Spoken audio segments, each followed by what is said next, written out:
जय हिंद दोस्तों। Indian economy यानी कि भारतीय अर्थव्यवस्था काफ़ी इम्पोर्टेंट सब्जेक्ट होता है। आप किसी भी एग्जाम की तैयारी कर रहे हों, इकोनॉमी से हर एग्जाम में क्वेश्चन भर भर के पूछे जाते हैं।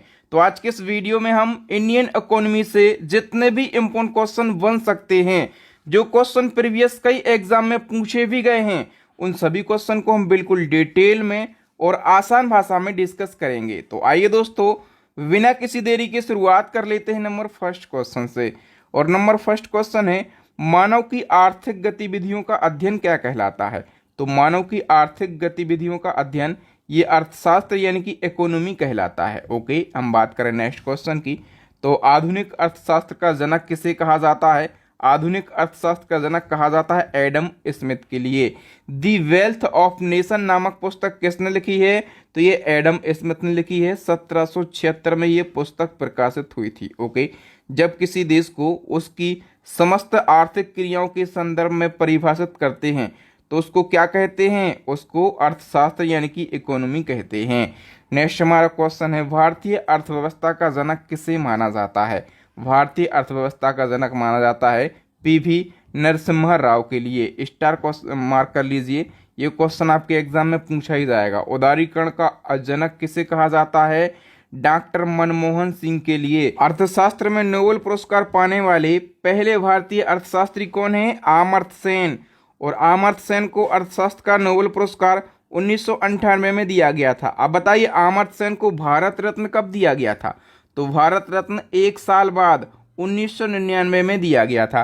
नेक्स्ट क्वेश्चन है, अर्थशास्त्र को कितने भागों में बांटा गया है। तो दो भागों में बांटा गया है। दो भाग कौन कौन से हैं, एक है मैक्रो इकोनॉमिक्स जिसको समष्टि अर्थशास्त्र बोलते हैं, और एक है माइक्रो इकोनॉमिक्स जिसको व्यष्टि अर्थशास्त्र बोलते हैं। अर्थशास्त्र की किस शाखा में किसी देश या विश्व की समस्त अर्थव्यवस्थाओं का और उनकी समस्याओं का अध्ययन किया जाता है। तो किस में किया जाता है, मैक्रो इकोनॉमिक्स यानी कि समष्टि अर्थशास्त्र में। समष्टि अर्थशास्त्र को शुरू करने का श्रेय किसे दिया जाता है, जॉन मेनार्ड किन्स के लिए। कई बार ये क्वेश्चन रिपीट हुआ है। नेक्स्ट हमारा क्वेश्चन है, थ्योरी ऑफ एम्प्लॉयमेंट और इंटरेस्ट एंड मनी नामक पुस्तक किसने लिखी है। करेक्ट आंसर हो जाएगा दोस्तों जॉन मेनार्ड किन्स ने। अर्थशास्त्र की किस शाखा में किसी व्यक्तिगत, परिवार या किसी फर्म का अध्ययन किया जाता है। तो ये माइक्रो इकोनॉमिक्स में किया जाता है यानी कि व्यष्टि अर्थशास्त्र में किया जाता है। ऐसी अर्थव्यवस्था जिसमें निजी क्षेत्रों की भागीदारी अधिक तथा सार्वजनिक क्षेत्रों की भागीदारी न्यूनतम हो, किस प्रकार की अर्थव्यवस्था कहलाती है। तो ये पूंजीवाद अर्थव्यवस्था कहलाती है। नेक्स्ट हमारा क्वेश्चन है, किस प्रकार की अर्थव्यवस्था में अधिकतम लाभ और न्यूनतम कल्याण की नीति अपनाई जाती है। तो अधिकतम लाभ और न्यूनतम कल्याण की नीति ये पूंजीवाद अर्थव्यवस्था में अपनाई जाती है। किस प्रकार की अर्थव्यवस्था में उत्पादन, आपूर्ति और कीमत सरकार के द्वारा तय किया जाता है। समाजवादी अर्थव्यवस्था में। न्यूनतम लाभ और अधिकतम कल्याण की नीति किस अर्थव्यवस्था में अपनाई जाती है। न्यूनतम लाभ और अधिकतम कल्याण की नीति ये समाजवादी अर्थव्यवस्था में अपनाई जाती है। नेक्स्ट क्वेश्चन है, विश्व के किस देश के द्वारा मुख्य रूप से समाजवादी अर्थव्यवस्था को अपनाया गया है। रसिया देश के द्वारा। किस प्रकार की अर्थव्यवस्था में निजी क्षेत्र और सरकारी क्षेत्र दोनों की समान भागीदारी होती है। तो मिश्रित अर्थव्यवस्था में निजी और सरकारी दोनों क्षेत्रों की समान भागीदारी होती है। भारत की अर्थव्यवस्था किस प्रकार की है, आप लोगों को पता भी होगा, अपने देश की मिश्रित अर्थव्यवस्था है। मिश्रित अर्थव्यवस्था अपनाने वाला पहला देश कौन सा था। तो फ्रांस था। नेक्स्ट क्वेश्चन है, ऐसी अर्थव्यवस्था जिसमें दूसरे देशों के साथ व्यापार करने पर कम से कम प्रतिबंध होता है, वो खुली अर्थव्यवस्था कहलाती है। ठीक है, जैसे हांगकांग और सिंगापुर की खुली अर्थव्यवस्था है। वह अर्थव्यवस्था जिसमें ना तो आयात और ना ही निर्यात होता है, कौन सी अर्थव्यवस्था कहलाती है। जिसमें आयात और निर्यात नहीं होता है, वो बंद अर्थव्यवस्था कहलाती है। ठीक है, उत्तर कोरिया की बंद अर्थव्यवस्था है। भारत की अर्थव्यवस्था की आर्थिक गतिविधियों को कितने क्षेत्रों में बांटा गया है। तो भारतीय अर्थव्यवस्था को 3 क्षेत्रों में बांटा गया है।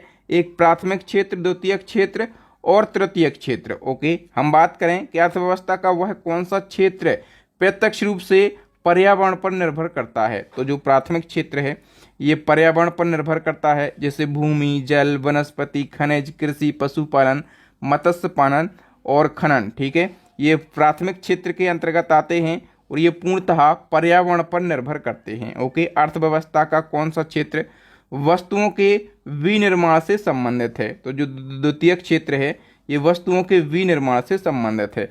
सभी प्रकार के उद्योगों का संबंध किस क्षेत्र से है? तो जितने भी उद्योग हैं सभी का संबंध है द्वितीय क्षेत्र से। लोहा उद्योग की बात करें, चाहे इस्पात की, वस्त्र उद्योग की, वाहन, इलेक्ट्रॉनिक्स आदि। ओके, नेक्स्ट हमारा क्वेश्चन, विभिन्न प्रकार की सेवाओं का उत्पादन अर्थव्यवस्था के किस क्षेत्र के अंतर्गत आता है? तो सेवाओं का उत्पादन जो है ये अर्थव्यवस्था के तृतीय क्षेत्र के अंतर्गत आता है, चाहे बीमा, बैंकिंग, चिकित्सा, शिक्षा, परिवहन, संचार, पर्यटन आदि।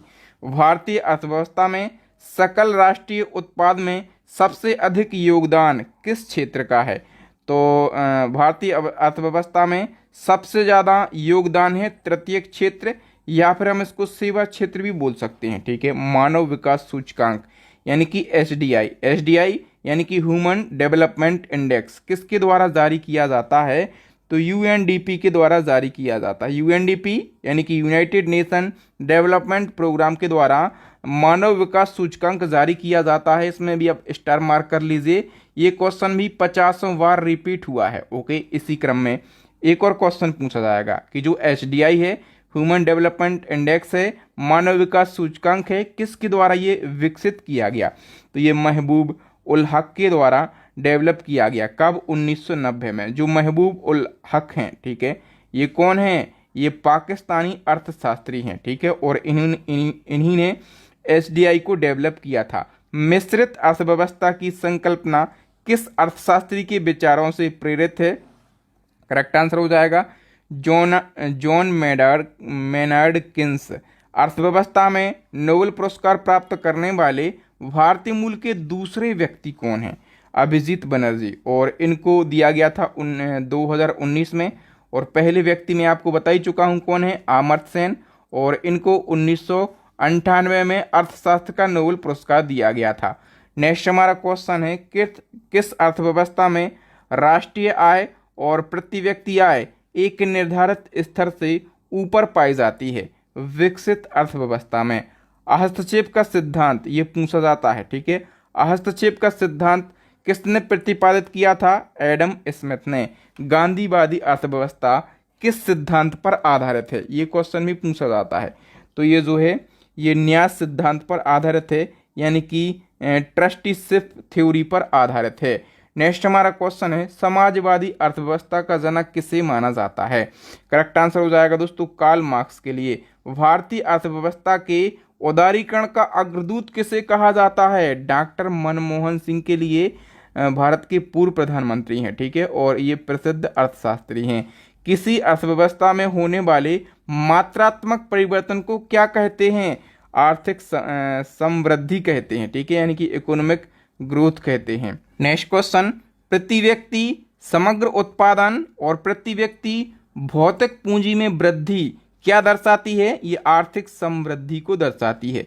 किसी भी देश के लिए आर्थिक समृद्धि का सबसे उपयुक्त मापदंड किसे माना जाता है? तो आर्थिक समृद्धि का सबसे अच्छा मापदंड होता है प्रति व्यक्ति वास्तविक आय। नेक्स्ट है, भारतीय अर्थव्यवस्था ने किस वर्ष सबसे ज़्यादा आर्थिक समृद्धि दर प्राप्त करी? तो 2006 से 2007 तक भारतीय अर्थव्यवस्था ने सर्वाधिक आर्थिक समृद्धि दर दर्ज करी। ठीक है, कितने परसेंट? तो 9.6%। नेक्स्ट हमारा क्वेश्चन है, सकल घरेलू उत्पादन यानी कि जीडीपी में परिवर्तन की दर क्या कहलाती है? ये आर्थिक विकास दर कहलाती है। नेक्स्ट क्वेश्चन, हिंदू वृद्धि दर का संबंध किससे है? राष्ट्रीय आय से। विश्व जीडीपी रैंकिंग सूची 2023 के अनुसार दुनिया की 5वीं बड़ी अर्थव्यवस्था किस देश की है? तो दुनिया की 5वीं जो अर्थव्यवस्था है ये अपने देश भारत की है।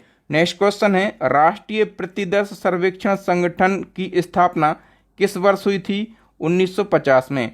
राष्ट्रीय सांख्यिकी आयोग की स्थापना किस समिति की अनुशंसा पर की गई थी? करेक्ट आंसर हो जाएगा सी रंगाराजन समिति की अनुशंसा पर। और कब करी गई थी? 2005 में। राष्ट्रीय सांख्यिकी दिवस कब मनाया जाता है? तो ये मनाया जाता है 29 जून को। और किसके जन्म दिवस पर मनाया जाता है? तो पीसी महालनोबिस के जन्म दिवस पर मनाया जाता है। नेक्स्ट क्वेश्चन है, वर्ष 1949 में भारत सरकार के द्वारा नियुक्त राष्ट्रीय आय समिति के अध्यक्ष कौन थे? करेक्ट आंसर हो जाएगा पीसी महालनोबिस। भारत में सबसे पहले राष्ट्रीय आय की गणना का प्रयास किसने और कब किया था? दादा भाई नेहरू ने सबसे पहले राष्ट्रीय आय की जनगणना का प्रयास किया था। कब? 1863 में। ओके, एक पुस्तक है इम्पोर्टेंट, ये पूछी जाती है, पॉवर्टी एंड अनवेटेस रूल इन इंडिया। ये पुस्तक किसके द्वारा लिखी गई? तो दादा भाई नेहरू जी के द्वारा ही लिखी गई। दादा भाई नेहरू जी ने अपनी पुस्तक पॉवर्टी एंड अनवेटेस रूल इन इंडिया में भारत की प्रति व्यक्ति आय कितनी बताई है? 20 रुपये। ठीक है, जो पुस्तक है पॉवर्टी एंड अनवेटेस रूल इन इंडिया, इस पुस्तक में दादा भाई नेहरू जी ने भारत में प्रति व्यक्ति आय जो है ये 20 रुपये बताई है। और अभी एसएससी के एग्जाम में यही सेम क्वेश्चन पूछा गया था। ओके, इसलिए विशेष तौर पर आप इसको याद रखेंगे। नेक्स्ट क्वेश्चन है, भारत में राष्ट्रीय आय का आकलन करने वाली एजेंसी का नाम क्या है? करेक्ट आंसर हो जाएगा केंद्रीय सांख्यिकी संगठन। इसको शॉर्ट में सीएसओ कहा जाता है। तो सीएसओ तथा राष्ट्रीय प्रतिदश सर्वेक्षण कार्यालय एनएसएसओ का विलय कर किस नई संस्था को स्थापित किया गया? राष्ट्रीय सांख्यिकी कार्यालय को स्थापित किया गया। ठीक है, नेक्स्ट हमारा क्वेश्चन है, भारत में आर्थिक नियोजन की पृष्ठभूमि किसने तैयार करी थी? सर एम विश्वेश्वरैया ने। कब? 1934 में। 1944 में गांधीवादी योजना किसने प्रतिपादित की थी? करेक्ट आंसर हो जाएगा नारायण अग्रवाल ने। राष्ट्रीय योजना समिति का गठन किसके द्वारा किया गया था? सुभाष चंद्र बोस के द्वारा। राष्ट्रीय विकास समिति का अध्यक्ष कौन होता है? भारत का प्रधानमंत्री राष्ट्रीय विकास समिति का अध्यक्ष होता है। नेक्स्ट क्वेश्चन, राष्ट्रीय विकास परिषद का गठन कब हुआ था? 6 अगस्त 1952 को। नियोजन विकास मॉडल को भारत में कब लागू किया गया था? 1 अप्रैल 1951 को। भारतीय संविधान में आर्थिक तथा सामाजिक नियोजन को किस अनुसूची का विषय बनाया गया है? समवर्ती सूची का। नेक्स्ट क्वेश्चन, भारत में आर्थिक नियोजन के उद्देश्य से पंचवर्षीय योजनाओं का निर्माण कब से किया गया? तो 1 अप्रैल 1951 से किया गया। भारत में पंचवर्षीय योजनाओं के निर्माण के लिए किस आयोग का गठन किया गया? और पंचवर्षीय योजनाओं का निर्माण करने के लिए योजना आयोग का गठन किया गया। ठीक है, योजना आयोग का गठन कब किया गया? 15 मार्च 1950 को किया गया। तो पंचवर्षीय योजनाओं के निर्माण के लिए गठित योजना आयोग की अध्यक्षता किसके द्वारा करी जाती है?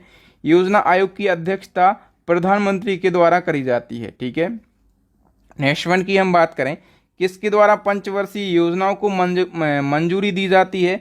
पंचवर्षीय योजनाओं को मंजूरी दी जाती है राष्ट्रीय विकास परिषद के द्वारा। तो बताइए कि राष्ट्रीय विकास परिषद का गठन कब किया गया था? 6 अगस्त 1952 को। भारत में किस व्यक्ति द्वारा पंचवर्षीय योजनाओं की अवधारणा पेश करी गई? हमारे देश के पहले प्रधानमंत्री जवाहरलाल नेहरू के द्वारा पंचवर्षीय योजना की अवधारणा पेश करी गई। तो पहली पंचवर्षीय योजना का कार्यकाल कब से कब तक माना जाता है? 1951 से 1956 तक। नेक्स्ट वन की हम बात करें, प्रथम पंचवर्षीय योजना किस मॉडल पर आधारित थी? हेराल्ड डॉमर मॉडल पर आधारित थी पहली पंचवर्षीय योजना। ये क्वेश्चन कई बार रिपीट होता है और अभी मैं जितने भी क्वेश्चन बताऊंगा ना, सारे के सारे मोस्ट इंपोर्टेंट क्वेश्चन रहेंगे, इसलिए सभी क्वेश्चन को बड़े ध्यान से और अच्छे से पढ़ते चलिएगा। हम क्विकली रिवीजन करेंगे, बीच में बिल्कुल भी बातें नहीं करेंगे, नॉन स्टॉप तरीके से हम इकोनॉमी के मोस्ट इंपोर्टेंट क्वेश्चन को पढ़ते जा रहे हैं। नेक्स्ट क्वेश्चन है, प्रथम पंचवर्षीय योजना में किस क्षेत्र को उच्च प्राथमिकता दी गई? तो पहली पंचवर्षीय योजना में किस क्षेत्र को प्राथमिकता दी गई थी? अब बताइए किस सिंचाई परियोजना को प्रथम पंचवर्षीय योजना काल के दौरान शुरू किया गया? तो भाखड़ा नागल परियोजना, दामोदर नदी घाटी परियोजना, व्यास परियोजना, ये तीनों परियोजनाएं पहली पंचवर्षीय योजना के दौरान शुरू करी गई।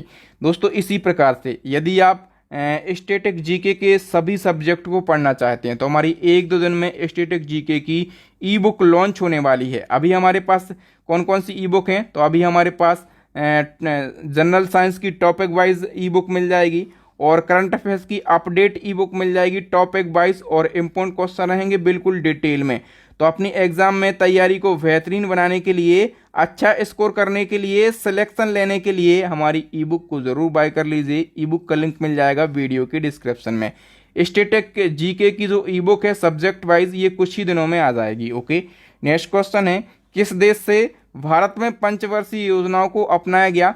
तो रूस देश से भारत में पंचवर्षीय योजनाओं को अपनाया गया। भारतीय संविधान में आर्थिक और सामाजिक योजना को किस सूची में रखा गया है? आर्थिक और सामाजिक योजना को समवर्ती सूची में रखा गया है। द्वितीय पंचवर्षीय योजना का कार्यकाल कब से कब तक रहा? 1956 से 1951 तक। दूसरी पंचवर्षीय योजना किस मॉडल पर आधारित थी? तो पीसी महालनोबिस मॉडल पर आधारित थी दूसरी पंचवर्षीय योजना। जिन बच्चों ने ये क्वेश्चन पढ़े हैं ना, उनके क्विक रिवीजन भी हो जा रहे हैं ताकि ये क्वेश्चन आपको लंबे समय तक याद रहें। ओके, द्वितीय पंचवर्षीय योजना में किस क्षेत्र को प्राथमिकता दी जाती है? पहले में दी जाती है कृषि को, ठीक है, और दूसरे में उद्योग और खनिज को दी जाती है। तो द्वितीय पंचवर्षीय योजना के दौरान कौन कौन से बड़े कारखाने स्थापित किए जाते हैं? दुर्गापुर, भिलाई और राउरकेला, ठीक है। अब बताइए, किस व्यक्ति को भारतीय आर्थिक नियोजन का जनक कहा जाता है? सर एम विश्वेश्वरैया को भारतीय आर्थिक नियोजन का जनक कहा जाता है। नेक्स्ट क्वेश्चन है, तृतीय पंचवर्षीय योजना का कार्यकाल कब से कब तक रहा? 1961 से 1966 तक। और तृतीय पंचवर्षीय योजना का मुख्य उद्देश्य क्या था? अर्थव्यवस्था को आत्मनिर्भर बनाना। किस पंचवर्षीय योजना में कृषि और उद्योग दोनों को प्राथमिकता दी गई? मैंने बताया कि पहली जो योजना थी उसमें कृषि को प्राथमिकता दी गई, दूसरे में किसको प्राथमिकता दी जाती है? उद्योग को प्राथमिकता दी जाती है, और तीसरे में कृषि और उद्योग दोनों को प्राथमिकता दी जाती है। Okay, next question, Bokaro iron and steel industry की स्थापना किस देश की सहायता से की जाती है? रूस की सहायता से। और Bokaro iron and steel industry ये झारखंड में है और 1964 में इसको स्थापित किया गया। नेक्स्ट क्वेश्चन, किस क्रांति की शुरुआत तृतीय पंचवर्षीय योजना के कार्यकाल के समय मानी जाती है? हरित क्रांति। और हम बात करें कि भारत में हरित क्रांति की शुरुआत कब की गई? 1966-1967 में, ठीक है। और भारत में हरित क्रांति का जनक कहा जाता है एम.एस. स्वामीनाथन के लिए। और विश्व में हरित क्रांति का जनक किसको कहा जाता है? तो नॉर्मन बोरलॉग के लिए। किसके लिए? नॉर्मन बोरलॉग के लिए विश्व में हरित क्रांति का जनक कहा जाता है।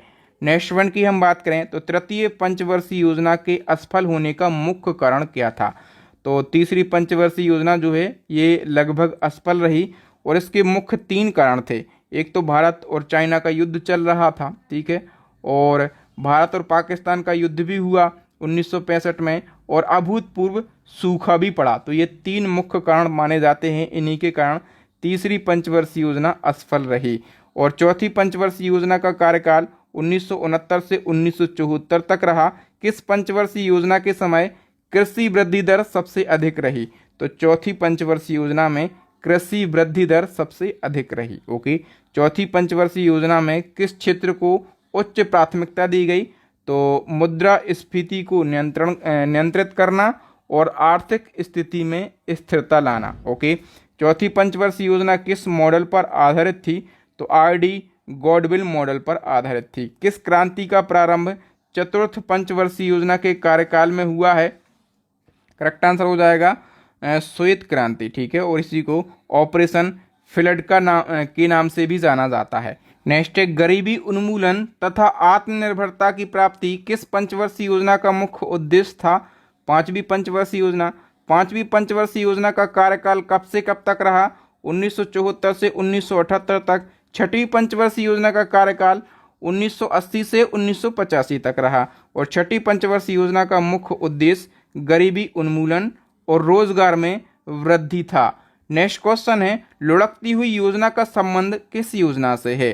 तो अनवरत योजना से लुढ़कती हुई योजना का संबंध है। जनता पार्टी की सरकार के द्वारा मोरारजी देसाई के नेतृत्व में 1978 से 1983 की अवधि के लिए अनवरत योजना बनाई गई थी, ठीक है। नेक्स्ट क्वेश्चन है, भोजन, काम और उत्पादन का नारा किस पंचवर्षीय योजना के कार्यकाल में दिया गया?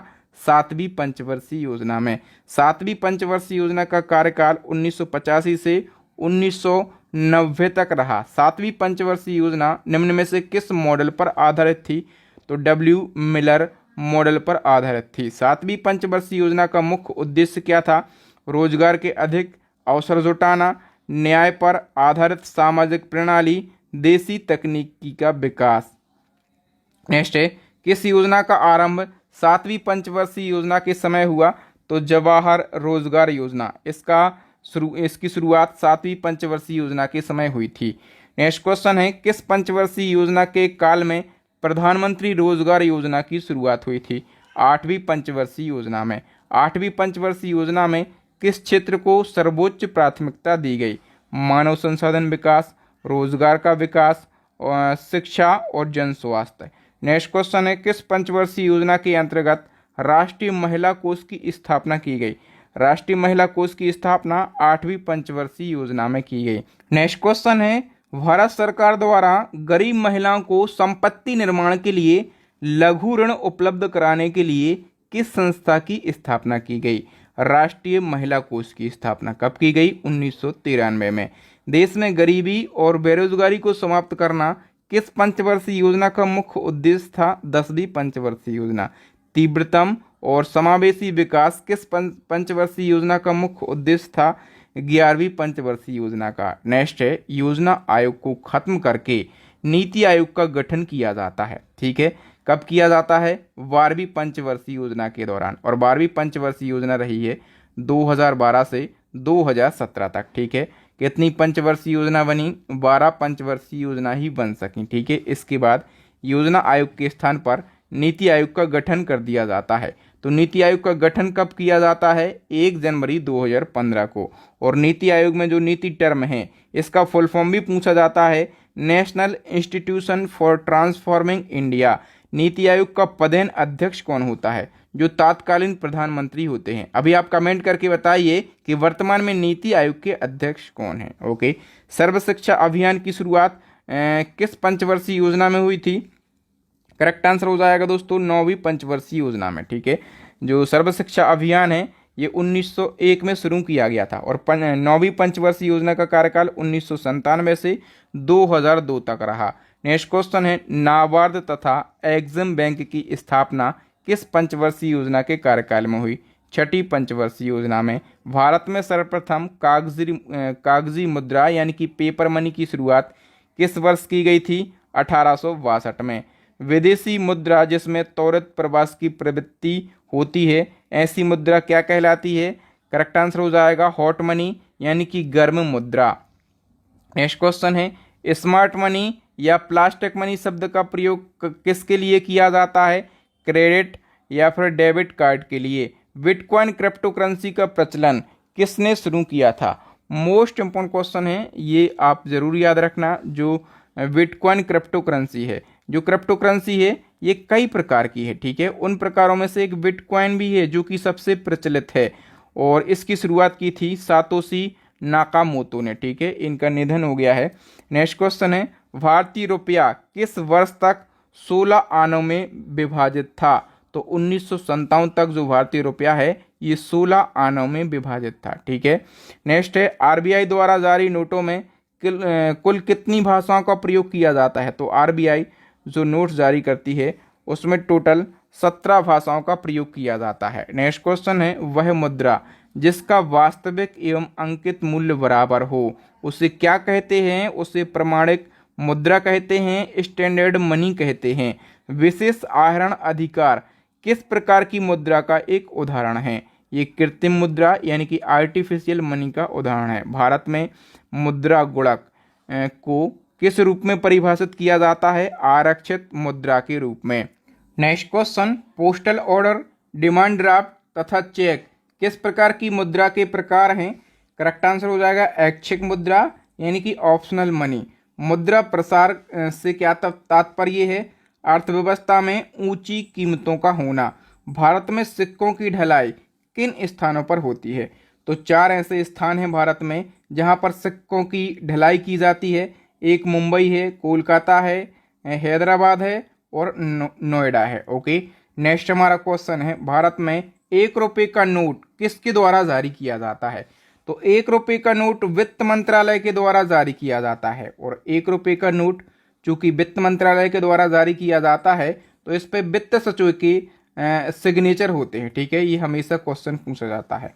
जो 1 रुपये का नोट है, इसके अलावा जितने भी नोट हैं सभी पर आरबीआई के गवर्नर के सिग्नेचर होते हैं। केवल 1 रुपये के नोट पर वित्त सचिव के साइन होते हैं, ठीक है। यहाँ से क्वेश्चन पूछा ही जाता है। भारत में देश के विदेशी मुद्रा भंडार का अभिरक्षक कौन है? करेक्ट आंसर हो जाएगा आरबीआई। वर्ष 2020 में एक वैश्विक डिजिटल करेंसी लिब्रा तथा एक डिजिटल वॉलेट कैलिब्रा जारी करने की घोषणा किसने करी थी? करेक्ट आंसर हो जाएगा फेसबुक ने। भारत में मुद्रा और साख का नियंत्रण किसके द्वारा किया जाता है? आरबीआई यानी कि भारतीय रिजर्व बैंक के द्वारा। सर्वप्रथम आधुनिक बैंकिंग का विकास किस देश में हुआ था? करेक्ट आंसर हो जाएगा इटली में। भारतीय रिजर्व बैंक की स्थापना कब की गई थी? 1935 में। ओके, नेक्स्ट क्वेश्चन है, भारत में केंद्रीय बैंक की स्थापना का प्रथम प्रयास किस आयोग ने किया था? करेक्ट आंसर हो जाएगा चेम्बरलिन आयोग ने। इंपीरियल बैंक ऑफ इंडिया की स्थापना कब की गई थी? 1921 में। भारतीय रिजर्व बैंक को कितने मूल्य तक के करेंसी नोट छापने का अधिकार प्राप्त है? तो आरबीआई 10,000 रुपये तक के मूल्य के नोट छाप सकती है। आरबीआई के पहले गवर्नर कौन थे? सर ऑसबोर्न स्मिथ आरबीआई के पहले गवर्नर थे। विश्व की 5वीं ऐसी मुद्रा का नाम बताइए जिसका अपना एक प्रतीक है, अपना एक सिंबल है। तो जो भारतीय करेंसी है रुपया, ठीक है, ये विश्व की 5वीं ऐसी करेंसी है जिसका अपना सिंबल है, ठीक है। और भारतीय करेंसी का सिंबल क्या है? रुपया। भारतीय रुपया का प्रतीक चिन्ह जो है, जो सिंबल है, इसका डिजाइन किसने तैयार किया था? आप लोग जो ये रुपये वाला सिंबल देखते हैं, इसका डिजाइन तैयार किया था उदय कुमार ने। कब किया था? 2010 में। ओके, नरसंहार समिति का संबंध किससे है? बैंकिंग संरचना के सुधारों से। भारत में व्यावसायिक बैंकों द्वारा साख सृजन का नियंत्रण कौन करता है? आरबीआई। नेक्स्ट क्वेश्चन है, आरबीआई का मुख्यालय कहाँ पर है? मुंबई में। और भारत में केंद्रीय बैंक और बैंकों का बैंक किसे कहा जाता है? आरबीआई को कहा जाता है। भारत में सिक्के जारी करने तथा उनको नियंत्रित करने का कार्य कौन करता है? तो ये भी आरबीआई के द्वारा ही किया जाता है। प्रथम क्षेत्रीय ग्रामीण बैंक की स्थापना कब की गई थी? 1975 में। और भारत का प्रथम निजी बैंक कौन सा था? इलाहाबाद बैंक। नेक्स्ट क्वेश्चन है, वाणिज्य पत्र यानी कि कॉमर्शियल पेपर किसके लिए साख का स्रोत है? करेक्ट आंसर हो जाएगा कारपोरेट उद्योग के लिए। इंद्रधनुष योजना का संबंध किससे है?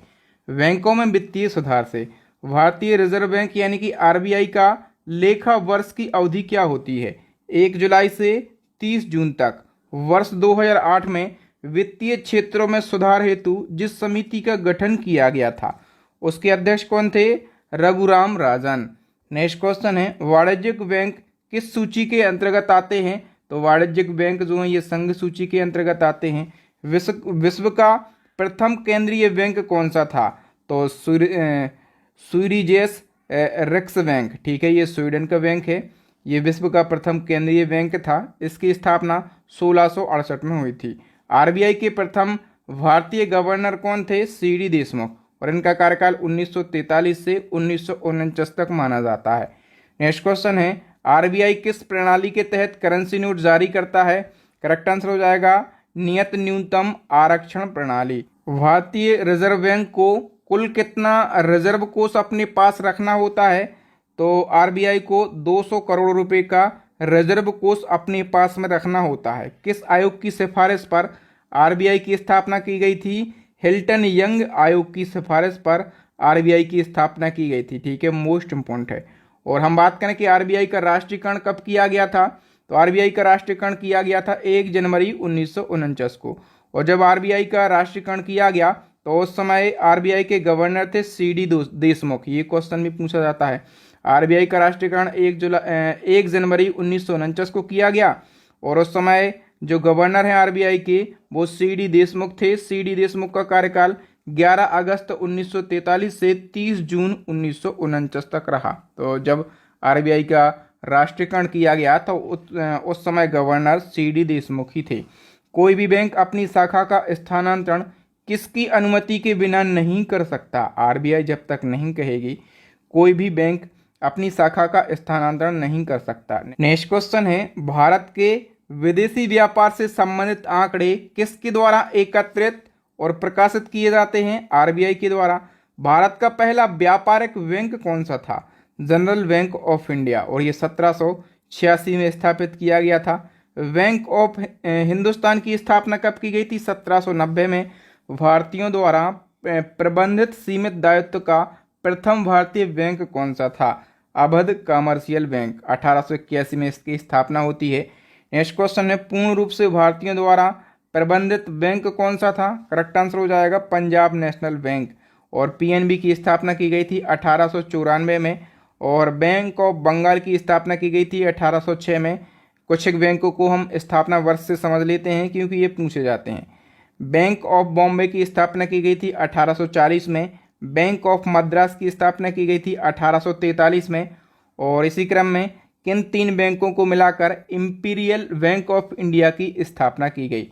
तो bank of Bengal, bank of Bombay और बैंक ऑफ मद्रास, इन तीनों को मिलाकर इंपीरियल बैंक ऑफ इंडिया की स्थापना की गई थी। ठीक है।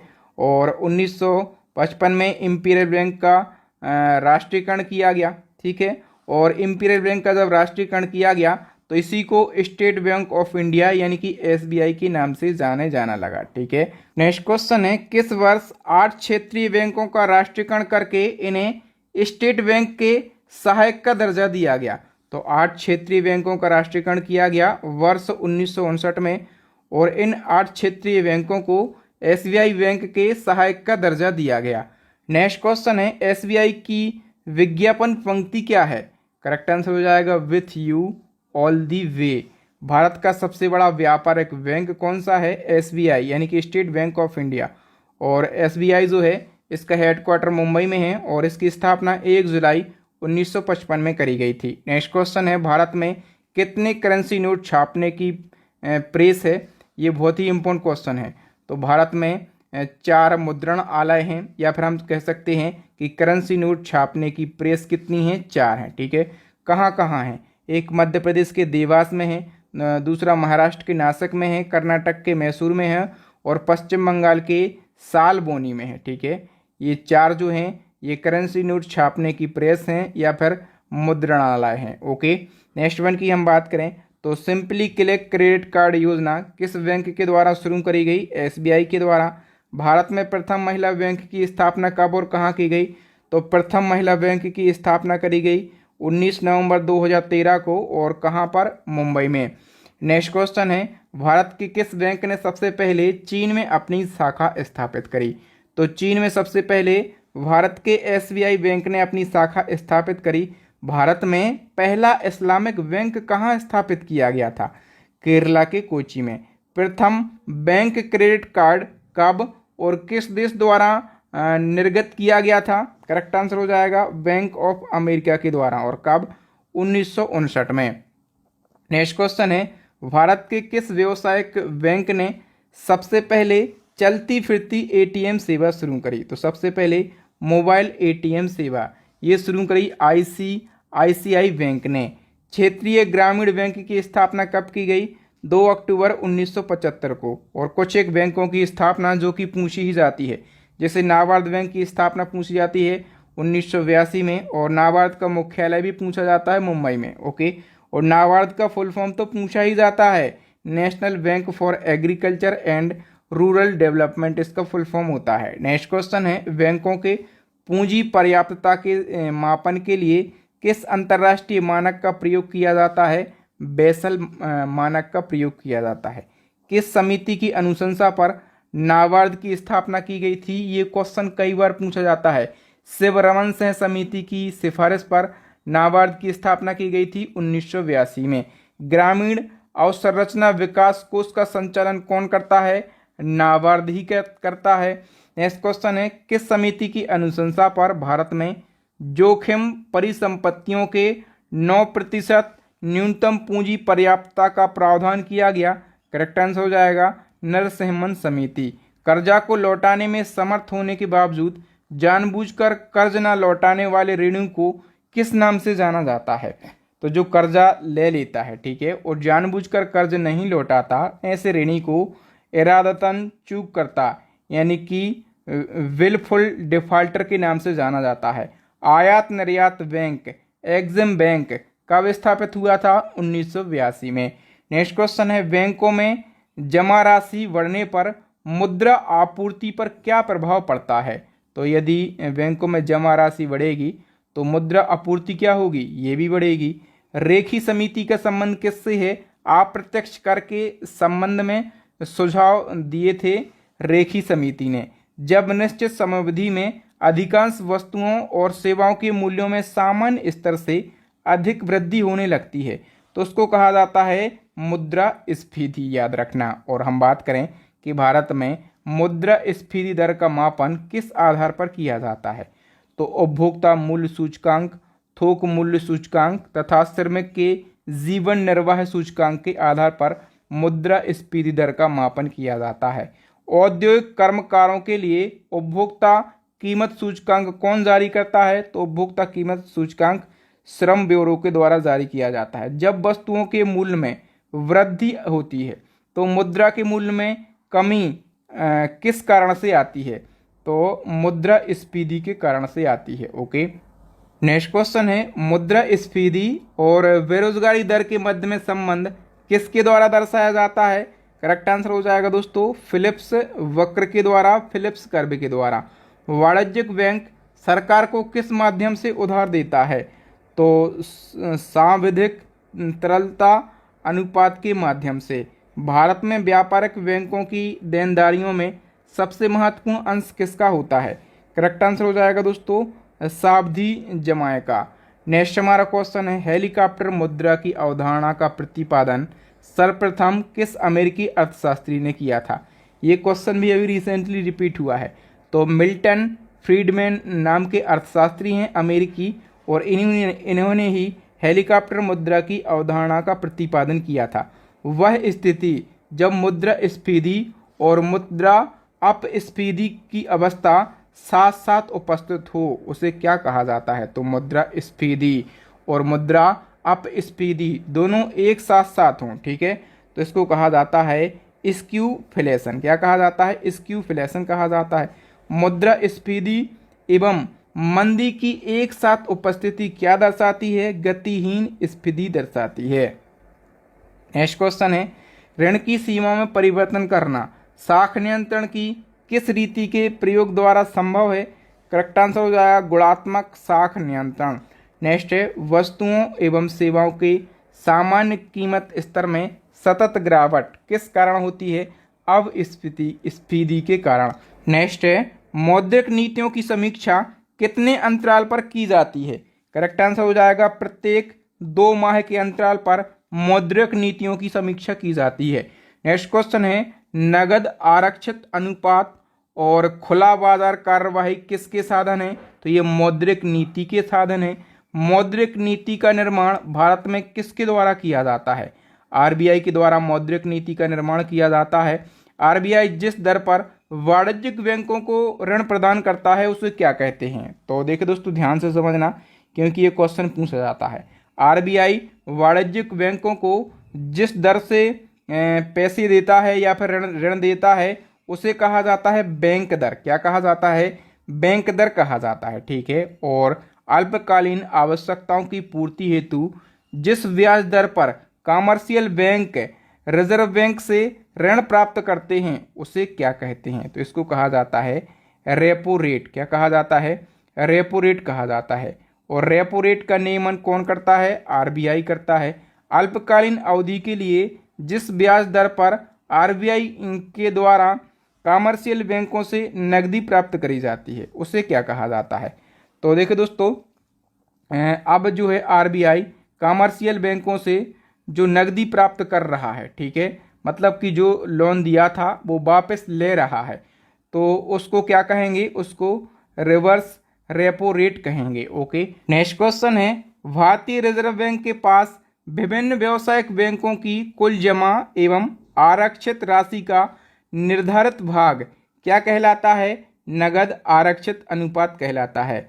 राज्य भविष्य निधि के अंतर्गत सरकार से प्राप्त मुद्रा को किस कोष में जमा किया जाता है? सार्वजनिक लेखा निधि में। नेक्स्ट हमारा क्वेश्चन है, भारत में मुद्रास्फीति मापन की सबसे लोकप्रिय माप क्या है? करेक्ट आंसर हो जाएगा उपभोक्ता मूल्य सूचकांक। भारत में कर्मचारियों के महंगाई भत्ते का निर्धारण किस आधार पर किया जाता है? उपभोक्ता कीमत सूचकांक के आधार पर। ऑपरेशन ट्विस्ट किसके द्वारा प्रारंभ किया गया? करेक्ट आंसर हो जाएगा आरबीआई के द्वारा। और अनुसूचित वाणिज्यिक बैंक किसानों और ग्राहकों को जिस दर पर ऋण उपलब्ध करवाती हैं उस दर को क्या कहते हैं? उसको आधार दर या फिर बेस रेट कहा जाता है। नेक्स्ट क्वेश्चन है, उपभोक्ता मूल्य सूचकांक की गणना किस आधार पर करी जाती है? वस्तुओं और सेवाओं दोनों की कीमतों के आधार पर। वस्तुओं और सेवाओं की मांग की अपेक्षा आपूर्ति अधिक हो जाए तो इनकी कीमतों में गिरावट आती है, इसे क्या कहते हैं? इसको मुद्रा संकुचन कहा जाता है। मौद्रिक नीति समिति के अध्यक्ष कौन होते हैं? जो आरबीआई के गवर्नर होते हैं, ठीक है, वही मौद्रिक नीति समिति के चेयरमैन होते हैं। नेक्स्ट क्वेश्चन है, मौद्रिक नीति समिति में कुल कितने सदस्य होते हैं? कुल 6 सदस्य होते हैं। इन 6 सदस्यों में से 3 सदस्य जो हैं ये आरबीआई के प्रतिनिधि होते हैं और 3 सदस्य की नियुक्ति केंद्र सरकार के द्वारा की जाती है।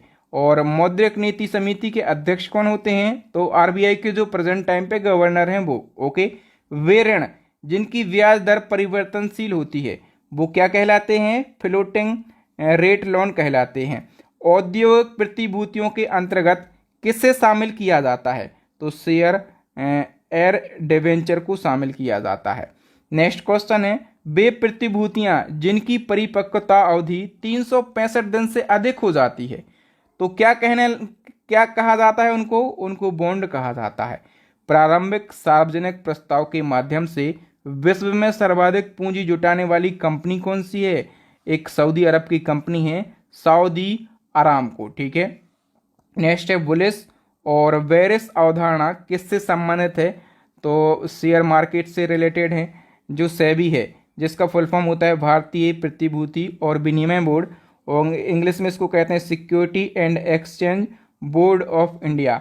इसकी स्थापना 12 अप्रैल 1988 को की गई थी। ओके, और हम बात करें कि भारतीय स्टॉक मार्केट का विनिमय और पर्यवेक्षण किसके द्वारा किया जाता है? तो सेबी के द्वारा किया जाता है, ठीक है। सेबी का मुख्यालय है मुंबई में और सेबी के क्षेत्रीय कार्यालय भी हैं। कहाँ कहाँ? कोलकाता में है, दिल्ली में है और चेन्नई में है। और सेबी का संपूर्ण प्रबंधन कितने सदस्यों की देखरेख में होता है? 6 सदस्यों की। नेक्स्ट क्वेश्चन, सेबी के अध्यक्ष का कार्यकाल कितने वर्षों का होता है? सेबी के चेयरमैन का जो कार्यकाल है ये 3 वर्षों का होता है, ठीक है। इसको बड़े ध्यान से याद रखना क्योंकि 5 वर्षों का और 4 वर्षों का लगभग सभी का कार्यकाल होता है, लेकिन सेबी के जो चेयरमैन हैं इनका कार्यकाल 3 वर्षों का होता है। राष्ट्रीय शेयर बाजार की स्थापना की संस्तुति किस समिति ने करी थी? फेरवानी समिति ने। कब करी थी? 1991 में। राष्ट्रीय शेयर बाजार का मुख्यालय कहाँ पर है? मुंबई के वर्ली में।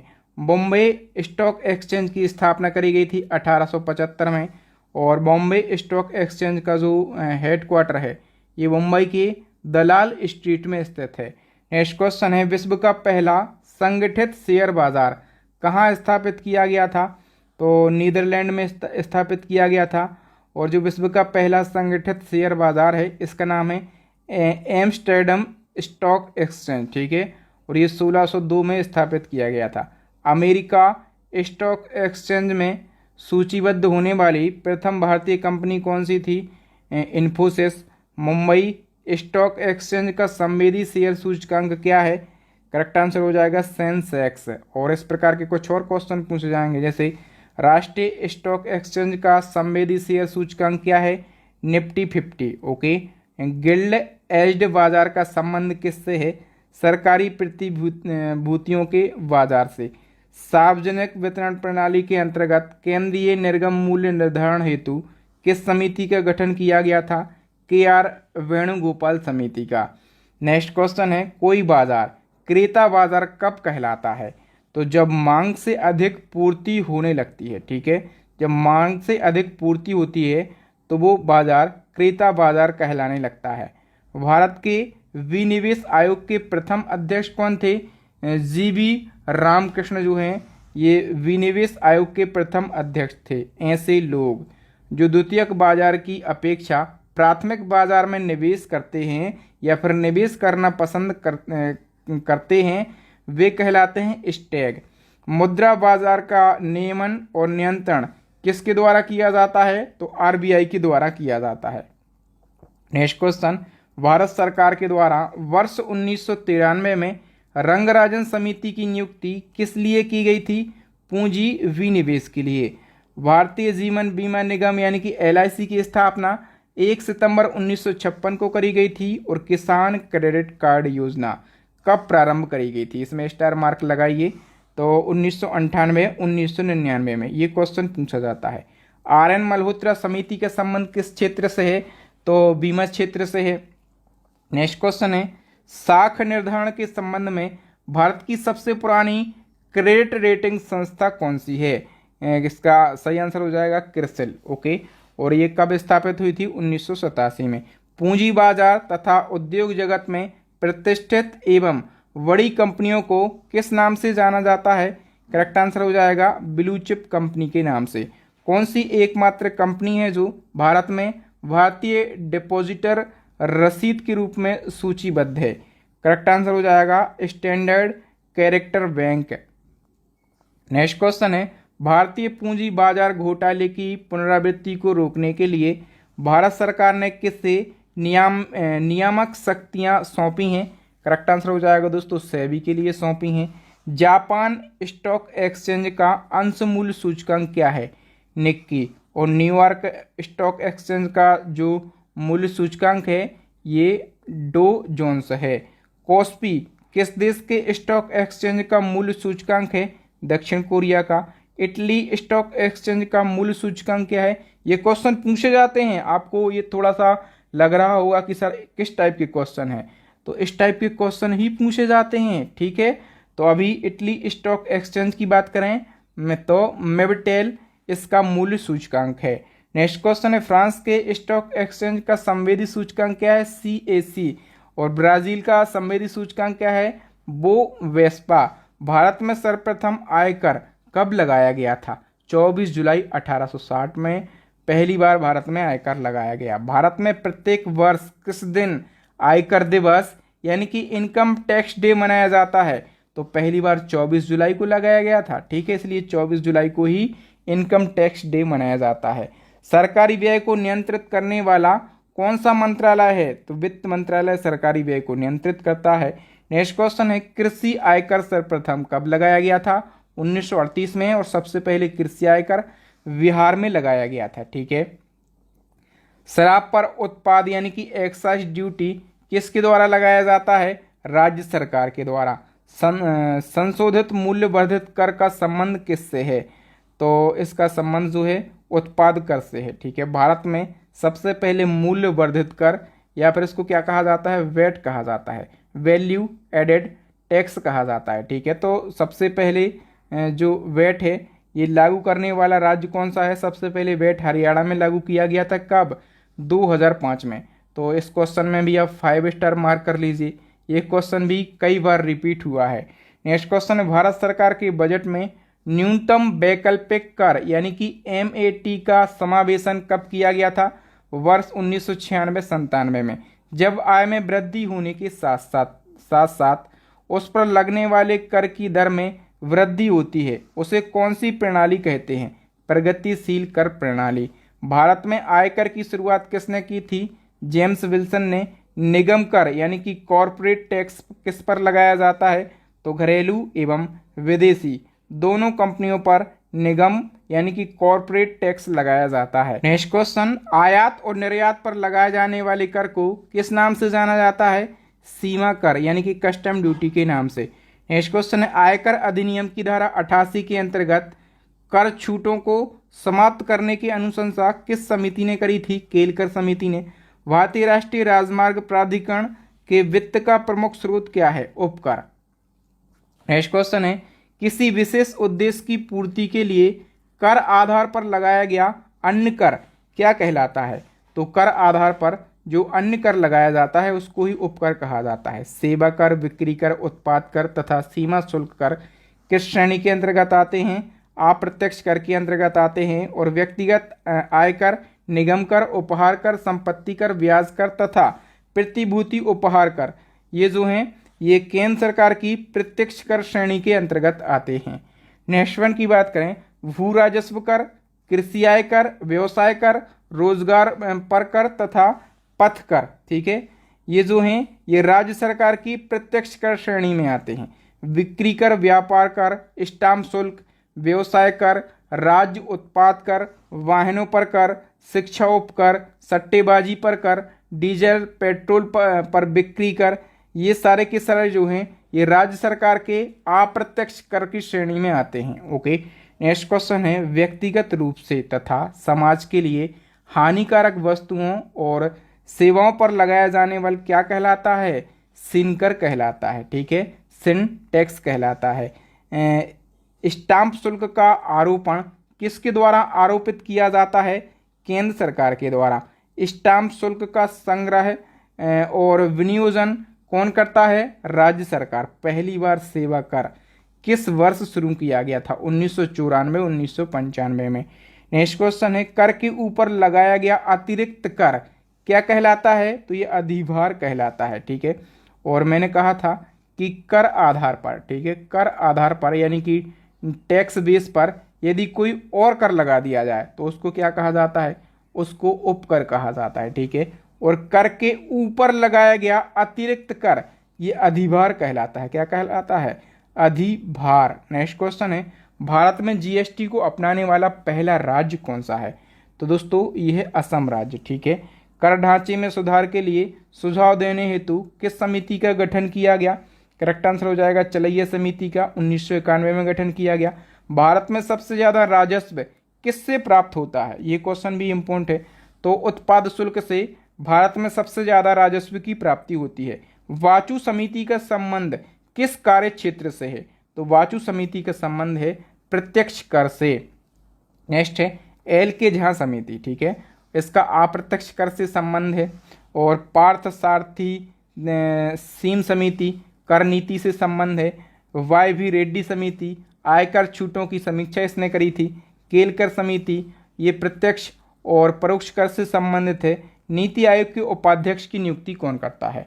तो प्रधानमंत्री करते हैं। और नीति आयोग के अध्यक्ष कौन होते हैं? तत्कालीन प्रधानमंत्री। थोक मूल्य सूचकांक कौन जारी करता है? वाणिज्य और उद्योग मंत्रालय। ओके, विवाद से विश्वास योजना किससे संबंधित है? तो विवादित कर राशि के भुगतान से। नेक्स्ट क्वेश्चन है, वेट यानी कि वैल्यू एडेड टैक्स सिद्धांत का प्रतिपादन किसने किया था? विल्हेम वॉन सीमेंस ने। कब किया था? 1918 में। राज्य स्तर पर वेट किस कर के स्थान पर लागू हुआ था? तो जो वेट है, ठीक है, ये लागू हुआ था बिक्री कर के स्थान पर। ठीक है, नेक्स्ट क्वेश्चन है हमारा, काले धन को सफेद यानी कि वैध करने की प्रक्रिया क्या कहलाती है? तो ये मनी लॉन्ड्रिंग कहलाती है। नेक्स्ट क्वेश्चन है, वर्ष 2012 में मनी लॉन्ड्रिंग पर रोक लगाने के उद्देश्य से कौन सा नया कर लगाया गया? एंजल टैक्स लगाया गया। क्यों लगाया गया? तो मनी लॉन्ड्रिंग पर रोक लगाने के उद्देश्य से। कौन सा नियम या फिर कानून कर चोरी करने वालों की पहचान करता है? तो दोस्तों जो गार कानून है, ठीक है, गार कानून, इसका फुल फॉर्म होता है जनरल एंटी अवॉइडेंस रूल। ठीक है, ये जो कानून या नियम है ये कर चोरी करने वाले, टैक्स चोरी करने वालों की पहचान करता है। बाजार की सकारात्मक गतिविधियों से उत्पन्न नकारात्मक प्रभावों पर आरोपित कर को क्या कहते हैं? पाइथागोरस टैक्स कहा जाता है, पाइथागोरस कर कहा जाता है। नेक्स्ट है, भारत में वस्तु एवं सेवा कर की व्यवस्था कब से लागू की गई? वस्तु एवं सेवा कर यानी कि जीएसटी। क्या? जीएसटी यानी कि गुड्स एंड सर्विस टैक्स। तो जीएसटी भारत में लागू किया गया 1 जुलाई 2017 से। ठीक है, और भारतीय जीएसटी मॉडल किस देश के उपभोग बैट मॉडल पर आधारित है? तो जो कनाडा का उपभोग बैट मॉडल है, ठीक है, इसी पर आधारित है अपने देश का जीएसटी मॉडल। ओके, भारतीय संविधान के किस अनुच्छेद के द्वारा जीएसटी को लागू किया गया? मोस्ट से भी ज़्यादा इंपॉर्टेंट क्वेश्चन है। तो भारतीय संविधान का 101वां संविधान संशोधन है और इसको करके भारत में जीएसटी लागू किया गया। जीएसटी परिषद का अध्यक्ष कौन होता है? तो जीएसटी परिषद का अध्यक्ष जो है ये केंद्रीय वित्त मंत्री होता है। ओके, अच्छा दोस्तों, मैं आपको एक बहुत ही बड़ी इन्फॉर्मेशन देना चाहता हूं। जिस प्रकार से आप यहां पर इकोनॉमी के मोस्ट इम्पोर्टेंट 100 क्वेश्चन को पढ़ रहे हैं, ठीक है, इसी प्रकार से बिल्कुल डिटेल में हमने हिस्ट्री को हमने 3 पार्ट में कवर किया है, ठीक है। प्राचीन भारत का इतिहास, फिर मध्यकालीन भारत का इतिहास, फिर आधुनिक भारत का इतिहास, और सभी के हमने मोस्ट इम्पोर्टेंट 500 क्वेश्चन को कवर किया। इस प्रकार से टोटल कितने क्वेश्चन हो जाते हैं? 1500 क्वेश्चन हो जाते हैं। इसी प्रकार से हमने कॉन्स्टिट्यूशन को भी कवर कर लिया है, ठीक है, और इसी प्रकार से हमने क्या है 2500 इम्पोर्टेंट क्वेश्चन हो गए हैं, ठीक है, और इकोनॉमी को भी हम कवर कर रहे हैं। तो कितने हो गए हैं? 3000 समथिंग इम्पोर्टेंट क्वेश्चन हो गए हैं। और अभी कंप्यूटर है, ठीक है, वर्ल्ड ज्योग्राफी है, कई सारे सब्जेक्ट अभी और रह गए हैं, और अभी पूरा साइंस भी डला है, साइंस भी रह गया है। तो अभी मैं लगभग 10 दिन के अंदर स्टैटिक जीके का ई बुक लॉन्च करने वाला हूं। ये सारे के सारे क्वेश्चन आपको वहीं पर मिल जाएंगे, और उसमें लगभग 5000 से 6000 वन लाइनर फॉर्मेट में क्वेश्चन रहेंगे। अभी हम नेक्स्ट क्वेश्चन की बात करते हैं। विश्व में सबसे पहले जीएसटी कहाँ लागू किया गया था? फ्रांस देश में, और 1954 में। जीएसटी परिषद में सम्मिलित कुल सदस्यों की संख्या कितनी है? 33 है। भारत में जीएसटी पारित करने वाला पहला राज्य कौन सा है? असम है। भारत में जीएसटी लागू करने का सुझाव किसने दिया था? विजय केलकर समिति ने। सबसे पहले जीएसटी बिल का प्रारूप तैयार करने वाली समिति के अध्यक्ष कौन थे? असीम दास गुप्ता। नेक्स्ट क्वेश्चन है, जीएसटी पंजीकरण के कुल कितने अंक होते हैं? तो 15 अंक होते हैं, और ये क्वेश्चन भी हजारों बार रिपीट हुआ है। ओके, भारत में जीएसटी का प्रस्ताव कब लाया गया था? तो 2000 में लाया गया था। जीएसटी दिवस कब मनाया जाता है? तो मैंने बताया कि 1 जुलाई 2017 को भारत में जीएसटी लागू किया गया था। क्योंकि 1 जुलाई को लागू हुआ था, इसलिए जीएसटी डे भी कब मनाया जाता है? 1 जुलाई को। जीएसटी की चोरी करने में कितने साल की सजा का प्रावधान है? यदि कोई व्यापारी जीएसटी की चोरी करता है तो 5 साल तक की सजा का प्रावधान है। संविधान के किस अनुच्छेद के तहत जीएसटी परिषद का गठन किया गया? अनुच्छेद 279 का ए है, इसके तहत जीएसटी का गठन किया गया। जीएसटी के कितने प्रकार होते हैं? 3 प्रकार, एक एसजीएसटी, दूसरा सीजीएसटी, और तीसरा होता है आईजीएसटी। ओके, नेक्स्ट क्वेश्चन है, जीएसटी नेटवर्क के साथ जुड़ी भारत की 2 बड़ी कंपनियां कौन सी हैं? तो इन्फोसिस और विप्रो, ठीक है, ये जीएसटी नेटवर्क के साथ में जुड़ी हैं। बताइए, बजट किस प्रकार का लेख पत्र है? तो सरकार की राजकोषीय नीति का। भारत में बजट प्रणाली की शुरुआत करने का श्रेय किस वायसराय को है? लॉर्ड कैनिंग के लिए। भारत में प्रथम बजट कब प्रस्तुत किया गया था? तो 18 फरवरी 1860 को। नेक्स्ट क्वेश्चन है, भारतीय संविधान सरकार को किस अनुच्छेद के अंतर्गत सार्वजनिक बजट बनाने की अधिकारिता प्रदान करता है? तो अनुच्छेद 112 के तहत। नेक्स्ट है, भारत की प्रथम पूर्णकालिक महिला वित्त मंत्री कौन थी? निर्मला सीतारमण। केंद्रीय वित्तीय बजट संसद में किसके द्वारा पेश किया जाता है? वित्त मंत्री के द्वारा। अब बताइए, भारतीय संविधान के किस अनुच्छेद में वार्षिक वित्तीय विवरण का उल्लेख मिलता है, जिसे सामान्यतः बजट कहा जाता है, लेकिन संविधान में बजट शब्द का उल्लेख नहीं है? तो बहुत ही अच्छे से आपको समझना है। एक अनुच्छेद है, अनुच्छेद 112, और अनुच्छेद 112 में वार्षिक वित्तीय विवरण यानी कि एनुअल फाइनेंशियल स्टेटमेंट का तो उल्लेख किया गया है, ठीक है, और इसी को बजट कहा जाता है, लेकिन बजट शब्द का उल्लेख नहीं है, याद रखना। भारतीय बजट व्यवस्था का जनक किसे कहा जाता है? जेम्स विल्सन के लिए कहा जाता है, ठीक है। तो जेम्स विल्सन ने 1860 को ब्रिटिश भारत का प्रथम बजट पेश किया था, इसलिए जेम्स विल्सन को भारत में बजट प्रणाली का जनक कहा जाता है। उस समय जेम्स विल्सन ब्रिटिश सरकार के वित्त मंत्री हुआ करते थे। गणतंत्र भारत का प्रथम बजट किसने पेश किया था? तो जॉन मथाई ने गणतंत्र भारत का प्रथम बजट पेश किया था। और इसी क्रम में 3 फैक्ट आपसे पूछे जाएंगे। ब्रिटिश भारत का प्रथम बजट 7 अप्रैल 1860 को जेम्स विल्सन ने पेश किया था, और स्वतंत्र भारत का प्रथम बजट 26 नवंबर 1947 को आर.के. सगमुडम शेट्टी ने पेश किया था, और गणतंत्र भारत का प्रथम बजट 28 फरवरी 1950 को जॉन मथाई ने पेश किया था। ये तीनों फैक्ट आपको याद रखना, इनसे कोई भी क्वेश्चन आपके एग्जाम में बन सकता है। बजट जो शब्द है, इसका अर्थ क्या होता है? चमड़े का थैला। भारत में शून्य आधारित बजट सर्वप्रथम किसने प्रस्तुत किया था? राजीव गांधी ने। शून्य आधारित बजट का जनक किसे माना जाता है? पीटर ए पॉयर के लिए। नेक्स्ट क्वेश्चन है, राजकोषीय घाटे की अवधारणा किस समिति ने प्रस्तुत की थी? करेक्ट आंसर हो जाएगा सुखमय चक्रवर्ती समिति ने। रेल बजट को आम बजट के साथ प्रस्तुत करने की अनुशंसा किस समिति ने की थी? करेक्ट आंसर हो जाएगा विवेक देवराय समिति ने। भारत में सर्वाधिक बार बजट पेश करने वाले वित्त मंत्री कौन थे? मोरारजी देसाई। इनने सबसे ज़्यादा बार संसद में बजट पेश किया। कितनी बार? इन्होंने 10 बार बजट पेश किया संसद में। ओके, नेक्स्ट क्वेश्चन है, निष्पादन बजट की अवधारणा किस देश से ली गई है? अमेरिका यानी कि संयुक्त राज्य अमेरिका से। भारत में आर्थिक समीक्षा यानी कि इकोनॉमिक सर्वे को तैयार करने के लिए कौन उत्तरदायी है? वित्त मंत्रालय। सरकार की आय व्यय ऋण तथा करारोपण से संबंधित क्रियाएं क्या कहलाती हैं? ये राजकोषीय नीति कहलाती है। ठीक है, और भारत में राजकोषीय नीति को वित्त मंत्रालय निर्धारित करता है। नेक्स्ट क्वेश्चन है, भारत में दीर्घकालीन राजकोषीय नीति की घोषणा किसके द्वारा की गई थी? विश्वनाथ प्रताप सिंह के द्वारा। इनको शॉर्ट में क्या कहा जाता है? बीपी सिंह कहा जाता है। ऐसे व्यय जिनके परिणाम स्वरूप अर्थव्यवस्था में पूंजी या संपत्ति का सृजन नहीं होता है वो राजस्व व्यय कहलाते हैं। नेक्स्ट है, राजकोषीय घाटे में से ब्याज भुगतान घटाने पर जो प्रतिफल प्राप्त होता है उसको प्राथमिक घाटा कहा जाता है।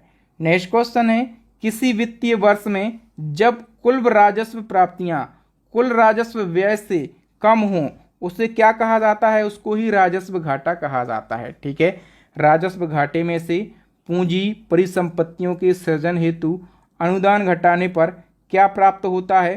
तो प्रभावी राजस्व घाटा प्राप्त होता है। प्रभावी राजस्व घाटा किसके द्वारा प्रस्तुत किया जाता है? लोक लेखा समिति के द्वारा। नेक्स्ट क्वेश्चन है, संसद में बजट संबंधी प्रक्रिया के विषय में मांग की गई राशि को 1 रुपये करने की नीति को क्या कहा जाता है? नीति कटौती प्रस्ताव कहा जाता है। वित्तीय वर्ष 1973-74 के लिए पेश किए गए आम बजट को क्या कहा गया था? तो इसको ब्लैक बजट कहा गया था। ठीक है, शून्य आधारित बजट को अन्य किस नाम से जाना जाता है? तो शून्य आधारित बजट को सूर्यास्त बजट भी कहा जाता है।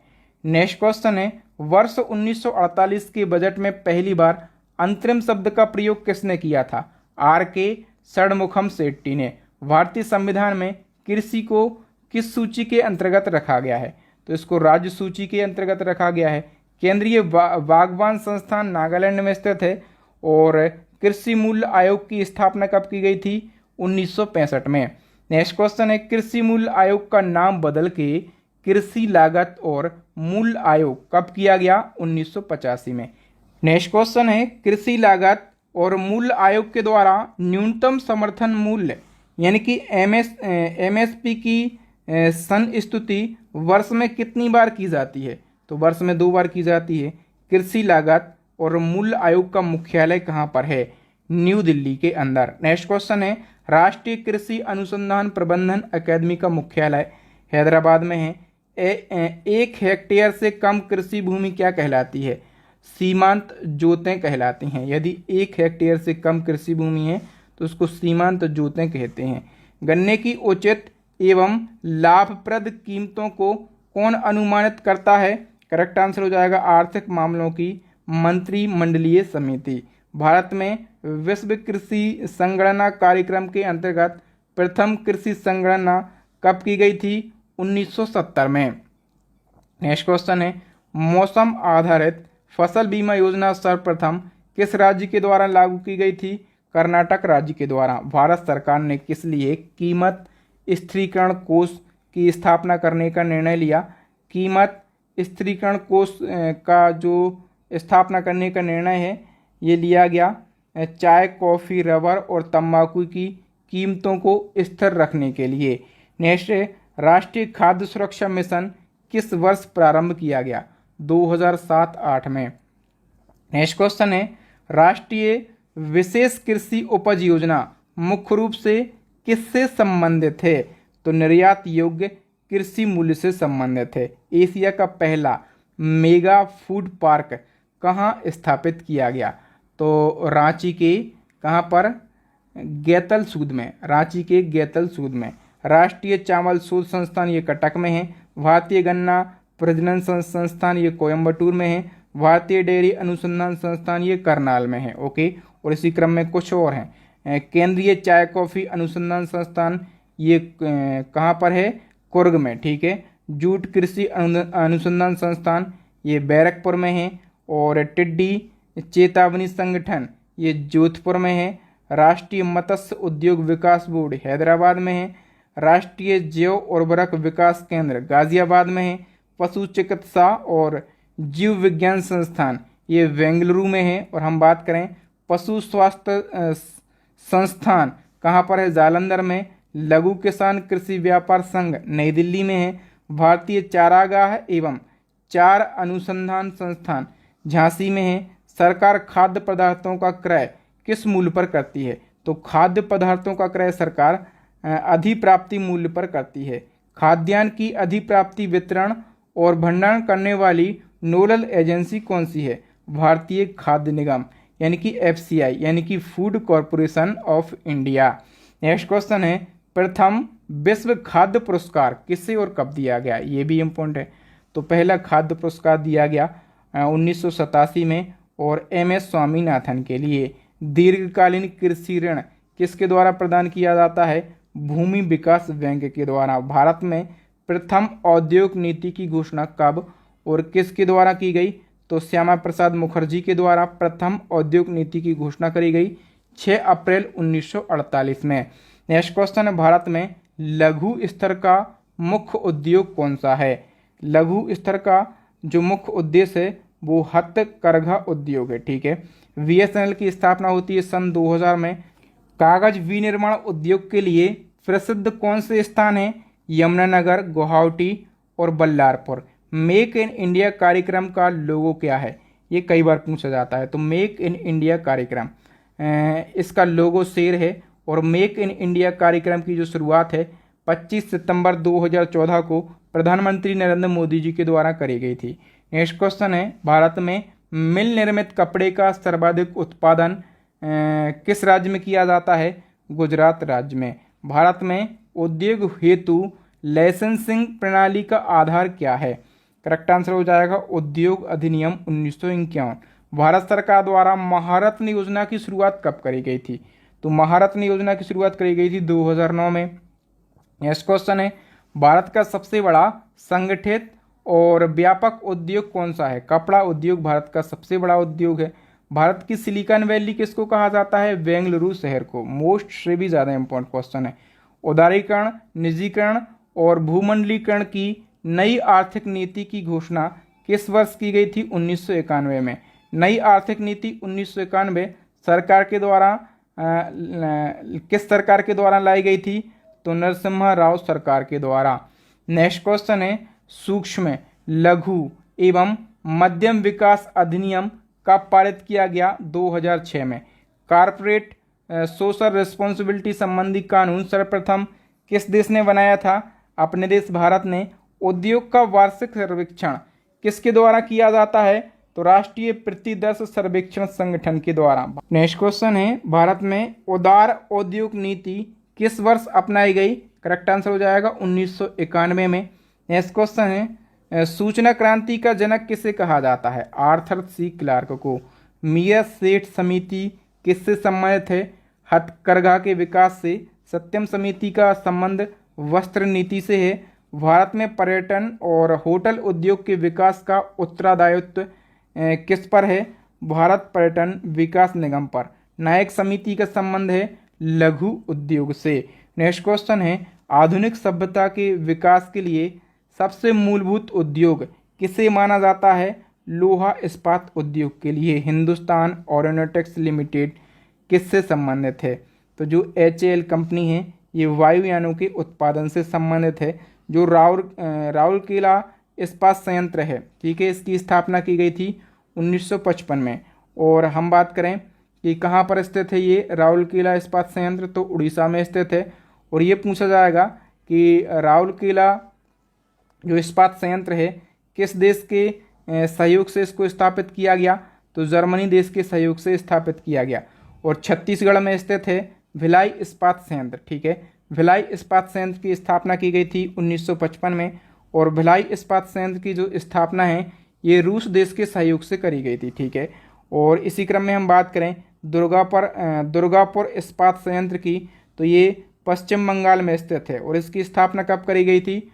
1955 में करी गई थी। और दुर्गापुर इस्पात संयंत्र, ठीक है, ये ब्रिटेन के सहयोग से स्थापित किया गया, याद रखेंगे। झारखंड में स्थित है बोकारो इस्पात संयंत्र, इसकी स्थापना की गई थी 1964 में। और बोकारो इस्पात संयंत्र की स्थापना जो है रसिया देश के सहयोग से करी गई थी। कहाँ पर स्थित है ये? झारखंड में।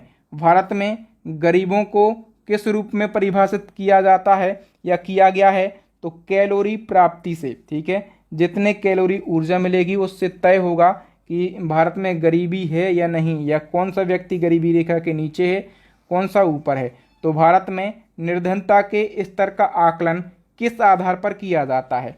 परिवार का उपभोग व्यय के आधार पर। ग्रामीण क्षेत्रों में कितनी कैलोरी प्राप्त ना कर सकने वाले व्यक्ति को निर्धनता यानी कि गरीबी रेखा से नीचे माना जाता है?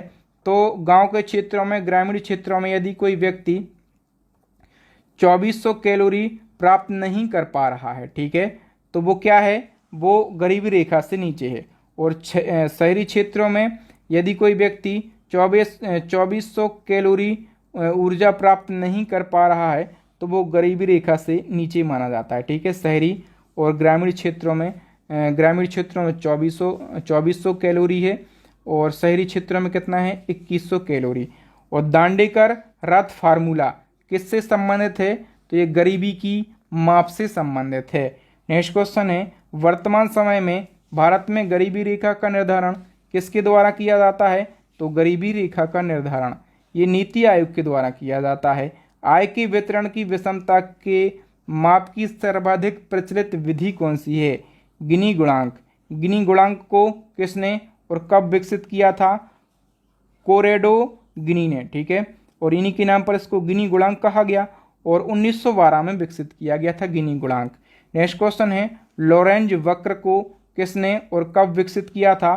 तो मैक्स ओ लॉरेंज ने 1905 में विकसित किया था।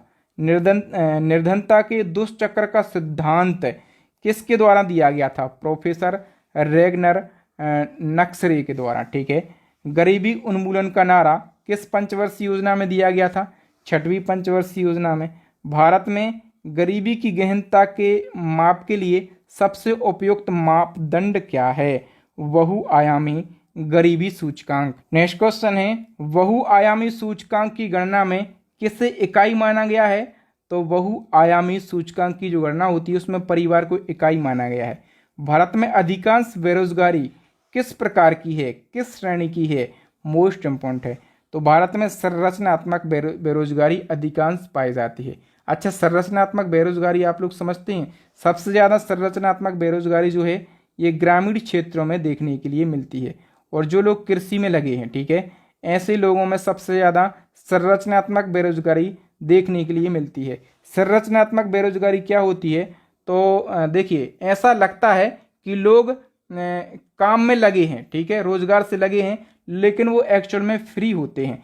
मान के चलिए कि आपके पास में 2 एकड़ खेत है, ठीक है, किसी व्यक्ति के पास में हो सकता है, और उसके 4 भाई हैं, ठीक है, और चारों के चारों भाई जो हैं वो इसी 2 एकड़ को खेती करने में लगे हुए हैं। ठीक है, अब 4 भाई मिलके 2 एकड़ खेती कर रहे हैं, और जब उत्पादन की बात आती है तो वो हम कह सकते हैं कि वो 50,000 का उत्पादन ही कर पा रहे हैं 6 महीने में। ठीक है, लेकिन लगे तो 4 भाई हैं। तो और यदि 4 की जगह 2 भाई यही काम करते तो उत्पादन कितना मिलता?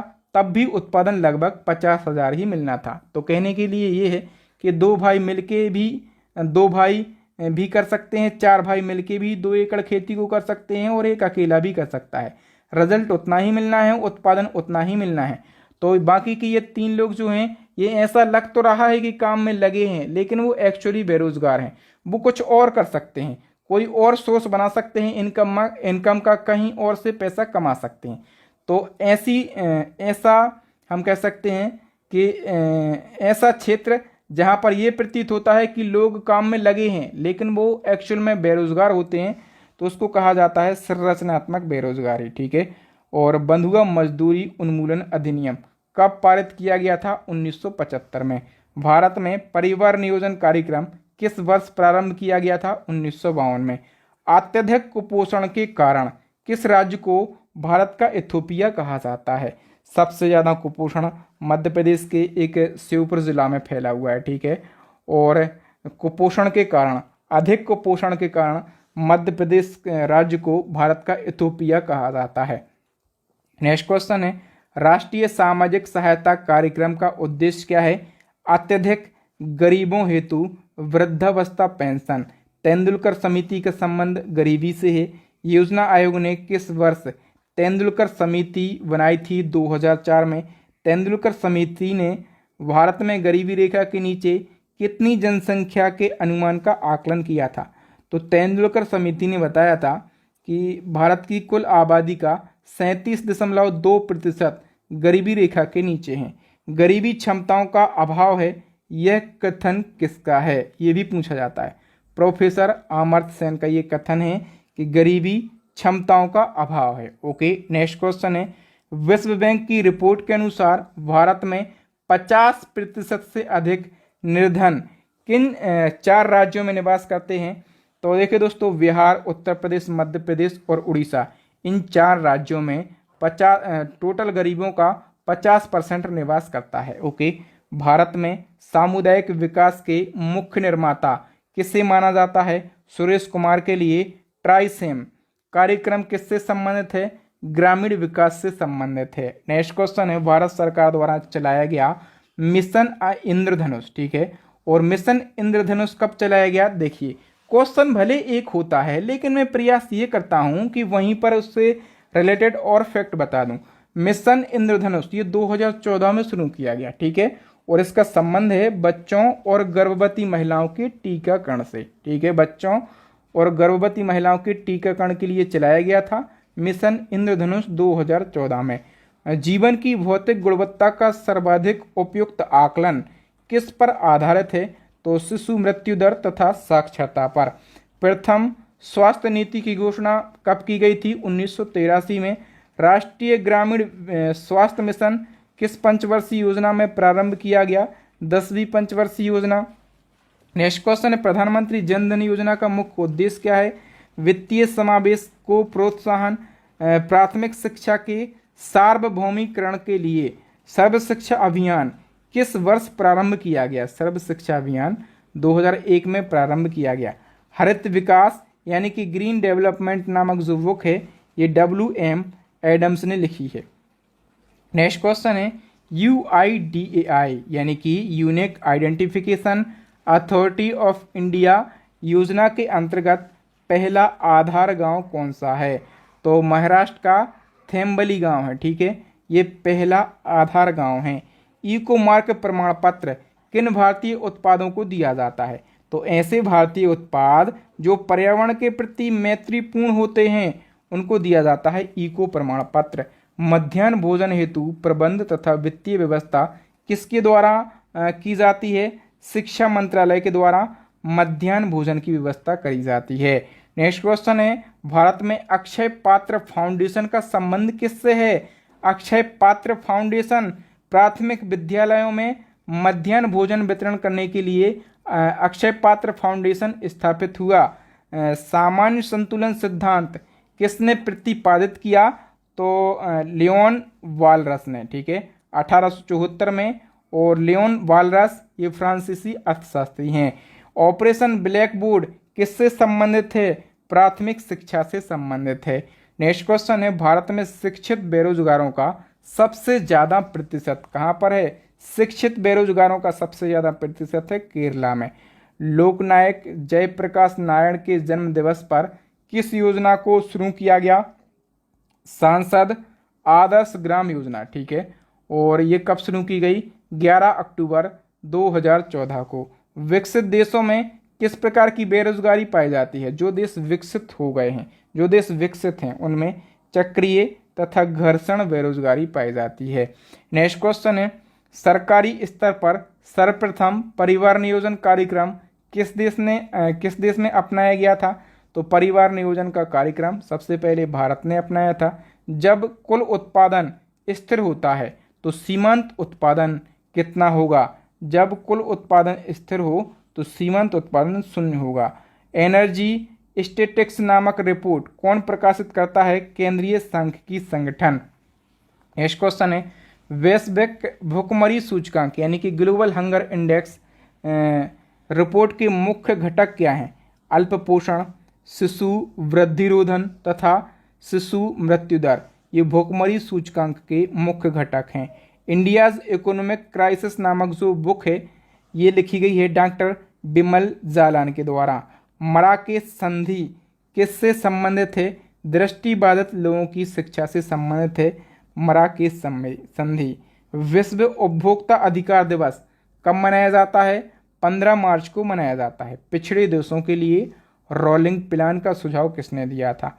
रोलिंग प्लान जो है ये मुन्नार मिडल ने दिया था। ई चौपाल नामक ग्रामीण विपणन तंत्र किसने प्रारंभ किया था? आईटीसी ने, यानी कि इंटरनेशनल ट्रेड सेंटर ने।